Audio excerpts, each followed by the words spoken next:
بسم اللہ الرحمن الرحیم یا ایہا الناس اتقوا ربکم الذی خلقکم من نفس واحدہ۔ آپ کو یہ آیت سن کر کچھ نہیں یاد آیا؟ کسی کو نہیں آیا؟ کیونکہ آپ کو کسی نے سنایا جو نہیں؟ جی، جس دن آپ کا نکاح ہوا تھا نا تو مولوی صاحب نے یہ آیت پڑھی تھی، خطبہ نکاح میں یہ آیت ہوتی تھی۔ آپ کہیں گے میں تو سو کے بیوٹی پارلر میں بیٹھی ہوئی تھی اور مجھے تو پتہ ہی کوئی نہیں، کسی نے کہا تھا سائن کر دو، میں نے کہا تم ہی کر دو، ٹائم ہی نہیں ہے۔ اللہ تعالیٰ معاف کرے۔ چلیے 1 سے 10، پہلا رکوع، معاشرے کے کمزور طبقات کا حق نہ مارو۔ یہ ہے اصل میں ہیومن رائٹس، لیکن ہم مسلمان پڑھتے نہیں تو ہم دوسروں سے امپریس رہتے ہیں۔ اے لوگو، اپنے پروردگار سے ڈرو جس نے تمہیں ایک جان سے پیدا کیا، اسی سے اس کی بیوی کو پیدا کر کے ان دونوں سے بہت سے مرد اور عورتیں پھیلا دیں۔ اس اللہ سے ڈرو جس کے نام پر ایک دوسرے سے مانگتے ہو، اور رشتے ناطے بھی توڑنے سے بچو، بے شک اللہ تعالیٰ تم پر نگہبان ہے۔ اب آپ کی بیٹی اگر یہ آیتیں سمجھتی ہوگی تو سسرال میں رہے گی نا، اور جس بہو کو آپ لا رہے ہیں گھر میں، اگر اس کو یہ تقوی سمجھ آ گیا تو مانے گی نا۔ یعنی ہم اپنی اولادوں کو قرآن کا ترجمہ نہ پڑھا کر کتنی زیادتی کریں، کتنے گھٹ نہ ٹوٹتے اگر لڑکی اور لڑکے نے کم از کم ترجمے کے ساتھ قرآن پڑھا ہوتا۔ 2 تقووں کی بات ہے، ایک اللہ کے معاملے میں، ایک بندوں کے معاملے میں۔ آج ہمارے یہاں اللہ کے معاملے کا تقوی تو بڑا مشہور ہے، لیکن بندوں کے معاملے کا تقوی مشہور نہیں ہے۔ کوئی مرد اپنی بیوی کا حق نہیں دے سکتا جب تک تقوی نہ ہو، کوئی بیوی شوہر کا، کوئی ساس بہو کا، اور بہو ساس کا خیال نہیں رکھ سکتی جب تک کہ اللہ کا خوف نہ ہو۔ اور یتیموں کا مال ان کو دے دو، اور پاک اور حلال چیز کے بدلے ناپاک اور حرام چیز نہ لو، اور اپنے مالوں کے ساتھ ان کے مال ملا کر نہ کھا جاؤ، بے شک یہ بہت بڑا گناہ ہے۔ اگر تمہیں ڈر ہو کہ یتیم لڑکیوں سے نکاح کر کے تم انصاف نہ کر سکو گے تو اور عورتوں میں سے جو بھی تمہیں اچھی لگیں تم ان سے نکاح کر لو، 2 3 3 4 4 سے۔ یہ ہے وہ آیت جس پہ مردوں کی باچھیں کھل جاتی ہیں اور عورتوں کی بھویں تن جاتی ہیں، اور مرد کہتے ہیں واہ یہ آیت ذرا سنانا، آج پڑھ کے آئی ہو، اور عورتیں کہتی ہے چھوڑے نا، آپ نے باقی کبھی مجھ سے کچھ پوچھا ہے؟ میں تو اس آیت کو پڑھتے ہوئے غصے میں تھی۔ حالانکہ بیلیف می، یہ 2 شادیاں، 3 شادیاں، 4 شادیاں، لفظ شادی سے بدنام نہیں ہے، مردوں کی طرف سے ہونے والی بے انصافی کی وجہ سے بدنام ہے۔ ایک کو لے کر ہنی مون کے ناطے سے اور کہاں سے کہاں پھر رہے ہیں، اور دوسری بیچاری جل رہی ہے، کھل رہی ہے۔ آج ہمارے ہاں دوسری شادی کتنا بڑا ناسور سمجھا جاتا ہے۔ تو ذرا سے ان آیتوں کو سن کر اسلام کا مزاج سمجھیے۔ اللہ سبحانہ تعالیٰ نے پہلے ہی بتا دیا، لیکن اگر تمہیں برابری نہ کر سکنے کا خوف ہو، یہ جملہ سنا دیں گے آپ اپنے میاں کو، تو خوف ہو تو ایک ہی کافی ہے، یعنی میں ہی کافی ہوں، مطلب یہ ہے ہاں؟ یا تمہاری ملکیت کی لونڈی یہ زیادہ قریب ہے کہ ایسا کرنے سے نا انصافی اور ایک طرف جھکنے سے بچ جاؤ، اور عورتوں کو ان کے مہر خوشی سے دے دو۔ ہاں اگر وہ خود اپنی خوشی سے کچھ مہر چھوڑ دیں تو اسے شوق سے خوش ہو کر کھاؤ پیو۔ بے عقل لوگوں کو اپنا مال نہ دے دو، جس مال کو اللہ تعالیٰ نے تمہاری گزران یعنی جینے مرنے گزارا کرنے کے لیے ان کے قائم رکھنے کا ذریعہ بنایا ہے۔ ہاں انہیں اس مال سے کھلاؤ پلاؤ اور پہناؤ اڑاؤ، اور انہیں معقولیت سے نرم بات کہو۔ اب یہاں یتیموں کے حقوق ہیں، اور یتیموں کو ان کے بالغ ہونے تک سدھارتے اور آزماتے رہو۔ پھر اگر ان میں تم ہوشیاری اور حسن تدبیر پاؤ تو انہیں ان کے مال سونپ دو، اور ان کے بڑے ہو جانے کے ڈر سے ان کے مالوں کو جلدی جلدی فضول خرچیوں میں تباہ نہ کر دو۔ مالداروں کو چاہیے کہ ان کے مال سے بچتے رہیں۔ ہاں مسکین محتاج ہو تو دستور کے مطابق واجبی طور سے کھا لے، پھر جب انہیں ان کے مال سونپو تو گواہ بنا لو۔ دراصل حساب لینے والا اللہ تعالیٰ ہی کافی ہے۔ ماں باپ اور خویش و اقارب یعنی ریلیٹیوز کے ترکے میں مردوں کا بھی حصہ ہے اور عورتوں کا بھی۔ اب اس آیت کے نمبر کے ساتھ لکھ لیجئے، وراثت کے متعلق آیت ہے۔ جو مال ماں باپ اور عزیز و اقارب چھوڑ کر مرے، خواہ وہ مال کم ہو یا زیادہ، اس میں حصہ مقرر کیا ہوا ہے، اور جب تقسیم کے وقت قرابت دار اور یتیم اور مسکین آ جائیں تو تم اس میں سے تھوڑا بہت انہیں بھی دے دو، اور ان سے نرمی سے بولو، اور چاہیے کہ وہ اس بات سے ڈریں کہ اگر وہ خود اپنے پیچھے ننھے ننھے ناتیماں بچے چھوڑ جاتے جن کے ضائع ہو جانے کا اندیشہ رہتا ہے تو ان کی چاہت کیا ہوتی۔ بس اللہ تعالیٰ سے ڈر کر جچی تلی بات کہا کریں۔ جو لوگ ناحق ظلم سے یتیموں کا مال کھاتے ہیں وہ اپنے پیٹ میں آگ ہی بھر رہے ہیں، اور ان قریب وہ دوزخ میں جائیں گے۔ اللہ اکبر کبیرہ۔ دیکھیے اتنے حقوق تو کوئی اپنا ولی بھی نہیں بتا سکتا جو اللہ نے بتا دیے۔ تو کیا پتہ چلا سورۃ نساء کے شروع سے ہی ایمان والا صرف عبادات میں ہی نہیں بلکہ معاملات میں بھی اللہ کا تقوی رکھتا ہے۔ بندوں کے حق لوگوں کے ڈر سے نہیں، اللہ کے ڈر سے ادا کرنے والا ہوتا ہے، وہ صلہ رحمی کرنے والا ہوتا ہے، اور معاشرے کے دبے ہوئے لوگوں کے حقوق کا بھی خیال رکھتا ہے۔ پھر اس میں حق مہر کی بات ہوئی تو عمل کا نقطہ لکھیے، فیتھ ان ایکشن۔ حق مہر خوش دلی سے ادا کرنا چاہیے، اور یتیموں کا مال ناحق نہیں کھانا۔ ہمیں یہ باتیں کیوں نہیں پتا؟ عورتوں کو حق مہر کا نہیں پتا، اور ہمارے ہاں آج کل حق مہر مانگنا ایسے جیسے طلاق مانگنا۔ جب رکھ رہے ہوتے ہیں کہتے ہیں 1 کروڑ لکھ دو، پھر دل میں کہتے ہیں دینا کس نے؟ $10,000 لکھ دو، کون دے گا؟ حالانکہ آپ کو پتا ہے کہ یہ اتنی بڑی بڑی چیزیں ہیں، اللہ کرے کہ ہمیں ان کی سمجھ آ جائے۔ آگے جی رکوع نمبر 2 میں 11 سے 14 وراثت کے مسائل۔ حیران ہوں گے، آپ کی ساری دولت جو زندگی بھر آپ کماتے رہے، بھر بھر کے بینک رکھے ہوئے ہیں، لاکرز میں زیور ہے، پراپرٹیز ہیں، آپ کی فائلز کہیں لاکرز میں رکھی ہیں، اللہ نے صرف 1 رکوع میں سب صاف کر دیا۔ حیرت ہوتی ہے مجھے، فیورٹ رکوع ہے میرا، کہ آپ کی وراثت کے موضوع کو اللہ نے اتنی 4 آیتوں میں ختم کر دیا کہ دنیا کیا ہے اس کے پیچھے، لیکن ایک ایک کا حق دیکھیے ملے گا بھی۔ سنیے گا ذرا، یوصیکم اللہ فی اولادکم، آیت نمبر 11 سے 14۔ اللہ تعالیٰ تمہیں تمہاری اولاد کے بارے میں حکم کرتا ہے کہ 1 لڑکے کا حصہ 2 لڑکیوں کے برابر ہے، اور اگر صرف لڑکیاں ہی ہوں اور 2 سے زیادہ ہوں تو انہیں مال متروکہ کا 2/3 حصہ ملے گا، اور اگر ایک ہی لڑکی ہو تو اس کے لیے آدھا ہے، اور میت کے ماں باپ میں سے ہر ایک کے لیے اس کے چھوڑے ہوئے مال کا 1/6 حصہ ہے۔ اگر اس میت کی اولاد ہو اور اگر اولاد نہ ہو اور ماں باپ وارث ہوتے ہوں تو اس کی ماں کے لیے 3 حصہ ہے۔ ہاں اگر میت کے کئی بھائی ہوں تو پھر اس کی ماں کا 6 حصہ ہے۔ یہ حصے اس کی وصیت کی تکمیل کے بعد ہیں جو مرنے والا کر گیا ہو، یا قرض کی ادائیگی کے بعد۔ تمہارے باپ ہوں یا تمہارے بیٹے، تمہیں نہیں معلوم کہ ان میں سے کون تمہیں نفع پہنچانے میں زیادہ قریب ہے؟ یہ حصے اللہ تعالیٰ کی طرف سے مقرر کردہ ہیں، بے شک اللہ تعالیٰ پورے علم اور کامل حکمتوں والا ہے۔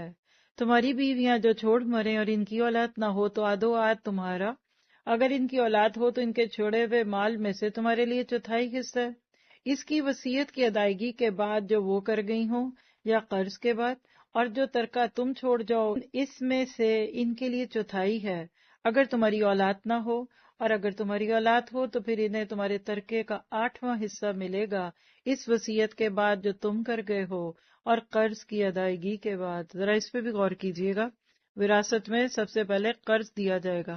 جہاں قرض دیں گے وہاں ویسے ہی سب ختم ہو جانا ہے، کیونکہ قرضوں پہ تو ساری دنیا چل رہی ہے اس وقت، لیکن آپ ذرا حیران ہو اللہ تعالیٰ کی اس بانٹ پہ۔ اور جن کی میراث لی جاتی ہے وہ مرد یا عورت کا لالا ہو یا بھائی بہنوں کے حصے ہیں، یعنی ان کا باپ بیٹا نہ ہو اور اس کا ایک بھائی اور ایک بہن ہو تو ان دونوں میں سے ہر ایک کا 1/6 حصہ، اگر اس سے زیادہ ہوں تو 1/3 میں سب شریک ہیں اس وصیت کے بعد جو کی جائے، اور قرض کے بعد جب کہ اوروں کا نقصان نہ کیا گیا ہو۔ یہ مقرر کیا ہوا ہے اللہ کی طرف سے، اور اللہ تعالیٰ دانا ہے اور بردبار ہے۔ یہ حدیں ہیں اللہ کی مقرر کی ہوئی، اور جو اللہ اور اس کے رسول کی فرما برداری کرے گا اسے اللہ تعالیٰ جنتوں میں لے جائے گا، اس کے نیچے نہریں بہہ رہی ہیں جن میں وہ ہمیشہ رہیں گے، اور یہ بہت بڑی کامیابی ہے۔ اور جو شخص اللہ تعالیٰ کی اور اس کے رسول کی نافرمانی کرے اور اس کی مقرر کردہ حدوں سے آگے نکلے، اسے وہ جہنم میں ڈال دے گا جس میں وہ ہمیشہ رہے گا، اور ایسے لوگوں کے لیے رسوا کن عذاب ہے۔ اللہ اکبر کبیرہ۔ سب کے حصے، ماں باپ کے، بیٹوں کے، بیٹیوں کے، بہنوں کے، پھر شوہر فوت ہو تو بیوی کا، بیوی فوت ہو تو شوہر کا، 5 آیتوں میں سب حساب جمع ہو گیا۔ سنیے اس کو، بہت ڈیٹیل سے کرواتی ہوں، یہ میرا فیوریٹ ٹاپک ہے، جمع تفریق کر کے دکھاتے ہیں، بتاتے ہیں، اس کو علم الفرائض کہتے ہیں۔ ذرا فیتھ ان ایکشن دیکھیے، وراثت کا علم علم الفرائض ہے، یعنی اس کو حاصل کرنا فرض ہے۔ اگر آپ کے پاس کچھ پیسہ ہے، مال ہے، تو پھر تو یہ اور بھی مسٹ ہے۔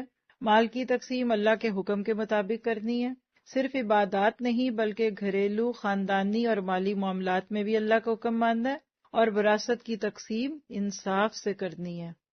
اللہ ہمیں ان باتوں کو سیکھنے والوں میں شامل کر لے۔ آگے پارے کا اختتام ہونے کے قریب ہے، رکوع نمبر 3، آیت 15 سے 22۔ کس کی توبہ قبول ہوتی ہے؟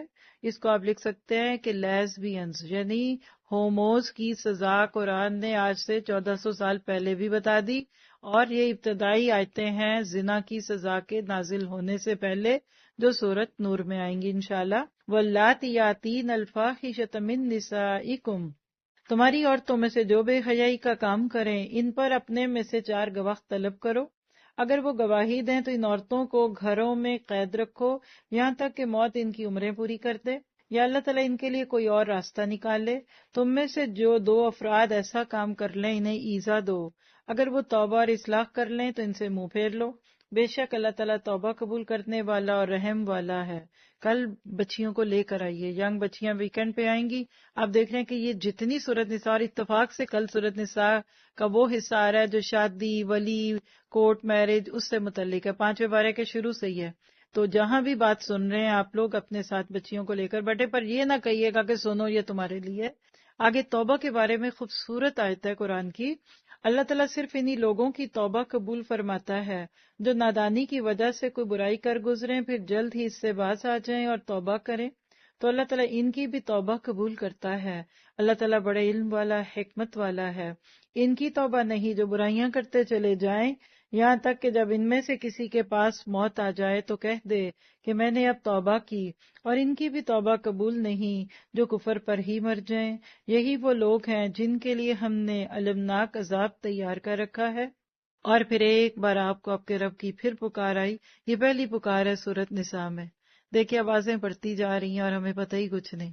کتنی دفعہ قرآن خوانیوں میں، تلاوتوں میں، اپنے روز کے سپارے پڑھنوں میں ہم یہ آیتیں سنتے ہیں لیکن ٹچ سے مست نہیں ہوتے، کیونکہ وہ کانوں میں ہیڈ فون لگے ہو نا تو ماں کی آواز نہیں ملتی۔ سنیے گا، یا ایھا الذین آمنوا لا یحل لکم ان ترثوا النساء کرہا، اے ایمان والو تمہیں حلال نہیں کہ زبردستی عورتوں کے ورثے کو لے بیٹھو، انہیں اس لیے روک نہ رکھو کہ جو تم نے انہیں دے رکھا ہے اس میں سے کچھ لے لو۔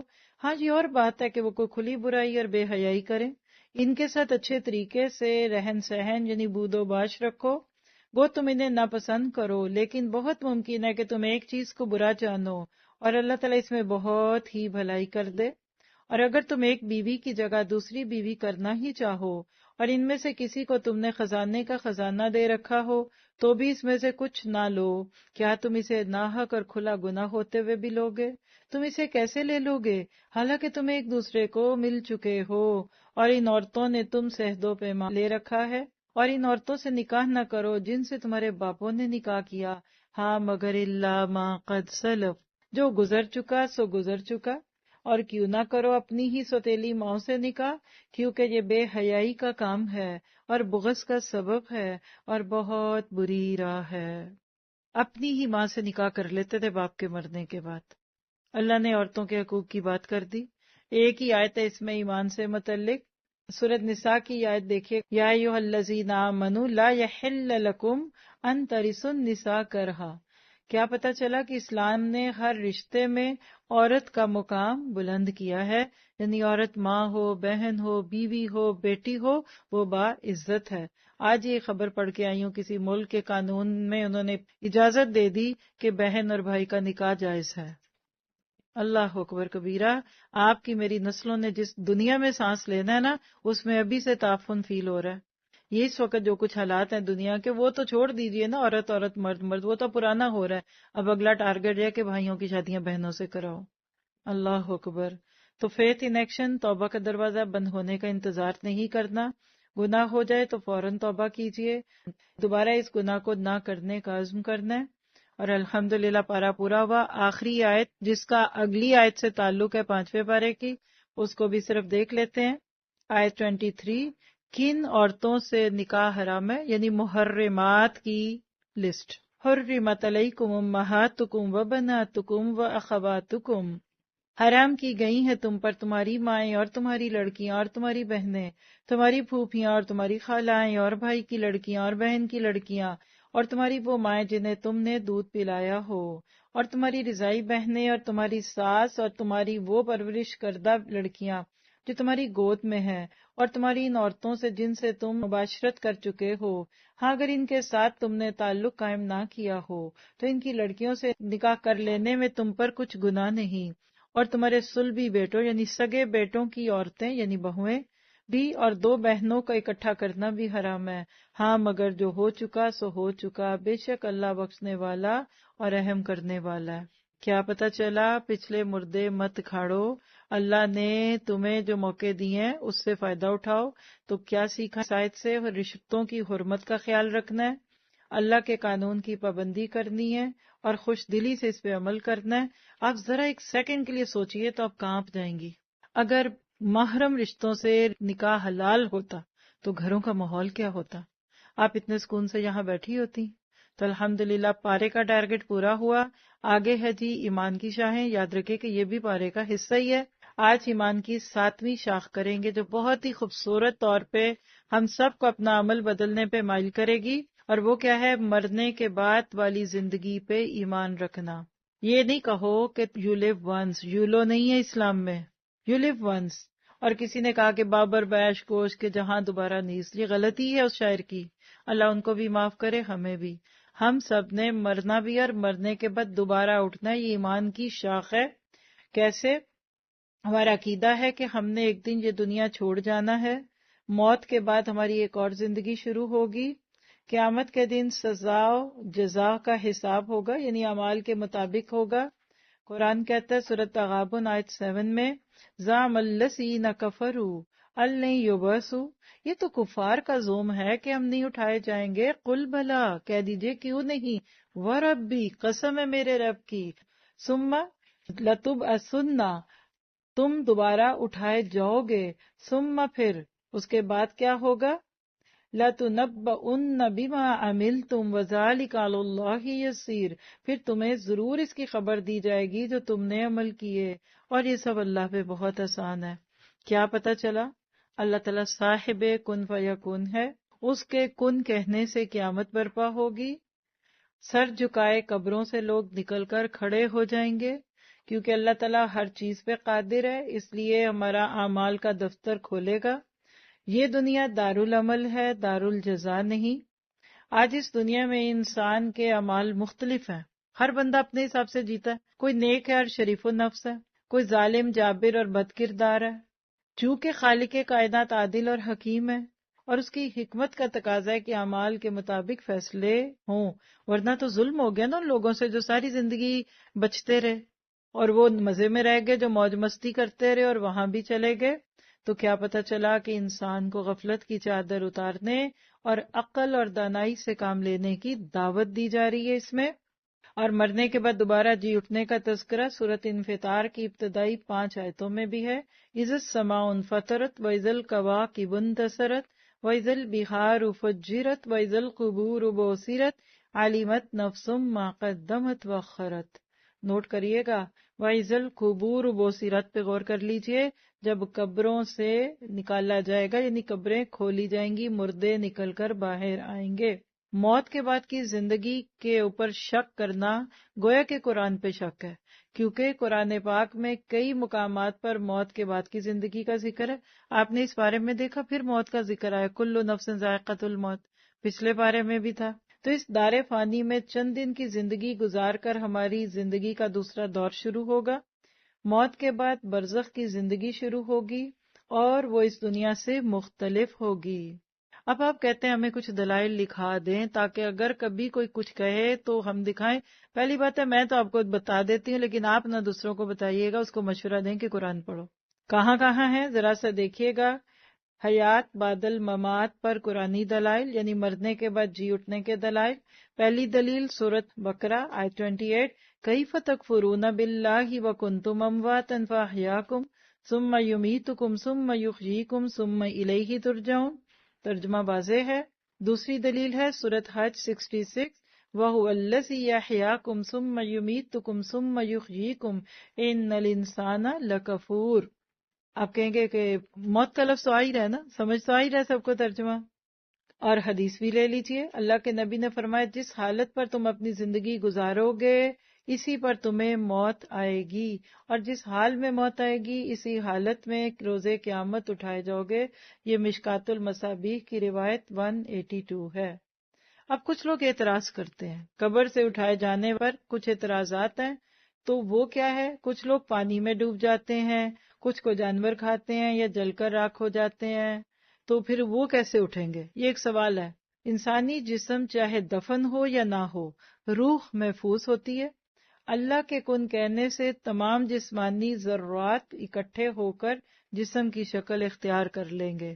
یعنی اب جو لوگ جلا دیتے ہیں کیا وہ بچ گئے؟ نہیں، کسی بھی صورت میں ہوں گے، وہ کن فیکون سے ان کو جمع کرے گا اور دوبارہ زندگی پھر اسی جسم سے شروع ہوگی۔